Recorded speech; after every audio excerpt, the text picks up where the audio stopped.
This week saw a number of repossession or attempted repossessions, and what we're not able to understand is how these repossessions are taking place, because the powers of the sheriff have been removed in the 2009 Land and Conveyancing Bill. Section 133, the powers of the sheriff are other persons entitled to exercise the sheriff's powers to seize a tenancy under a writ of fair officia or other process of execution is abolished, except in relation to a tenancy of land that is used wholly or partially for the purpose of carrying on a business. So therefore, the sheriff or his agents have no powers since 2009 under section 133. So how the sheriffs are acting, it would appear that they're acting illegally, and in most situations they do not present paperwork when they turn up to a house and look for repossession. And in the one in County Meath, they turned up with 6 or 7 security men from K-Tech Security.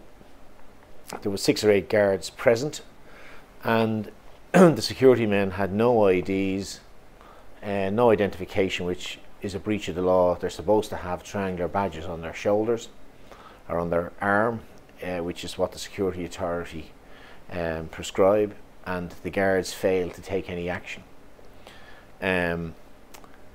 We're not sure if the sheriff from Meath was there, but apparently anyway 25, 30 people turned up to support the family, and eventually the guards, the security people and the sheriff all left.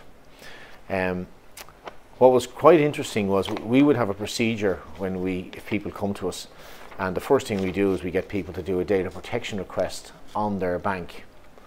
And you can do a data protection request on the receiver, you can do a data protection request basically on anybody that's holding your data. And in one that we were successful in stopping an auction last year in Galway, when a man takes a farm, another has been evicted. We did a data protection request, or we got the person to do a data protection request, which he only got in recent weeks. But in it turned up a document which had been sent to the bank, and it's a practice direction for repossession in Galway City, or in the county of Galway, and it's signed by Marion Chambers Higgins, the county register. And this was a document that was stamped on the 8th of February 2012 and was used for an eviction, which we would contend was an illegal eviction because the sheriff has no powers. It sets out what is to happen, and it says, number 1, the agent of the mortgagor or the bank must be in attendance at the premises to be repossessed in order for the repossession to proceed. Number 2, the mortgagor, the bank, must arrange that whatever agent is appointed, he has a letter signed by the appropriate officer of the lending agency. Now, that would mean an officer or a director, and if it's when they say a letter, it should be a deed, and it should be signed and sealed by the bank. We have never seen any of these. Number 3, the agent appointed must locate the premises in advance, because the Office of Register is not in a position to provide facilities to direct the agent or arrange a meeting off-site before they attend. Number 4, the agent must meet the court messenger at appointed place and time to proceed to the property to be repossessed. So your cooperation will assist in the smooth completion of repossessions. Now, this would appear to be a document that is being used. The bottom of it says practice directions for repossessions. This document then, if the sheriff has no powers, is a further document that's illegal. And I understand that next week questions are going to be asked in the Dáil on this matter, because we need clarification as to how the sheriffs or how the county registers are operating outside their powers.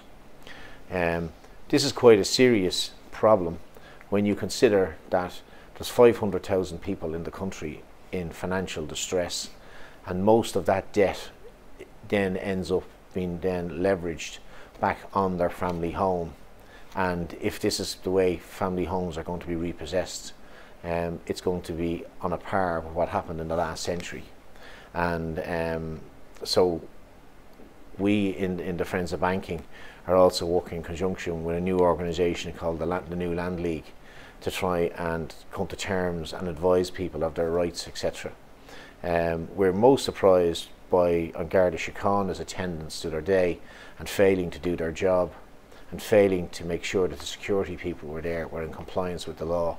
They would appear to have stood back and allowed what a lot of people describe as K-Tech as thugs to attend, as we've seen them in previous, where they have had sticks and baseball bats, which of course the Gardai never see when they turn up. But this is the kind of carry-on that's been going on with K-Tech. We know in a number of instances K-Tech have been withdrawn from by receivers because of the bad reputation that they have. And but this is the new Ireland, and this is what we're facing in, this is March 2014, and this is the Ireland, and this is what Ireland is going to be like for the next 10 years.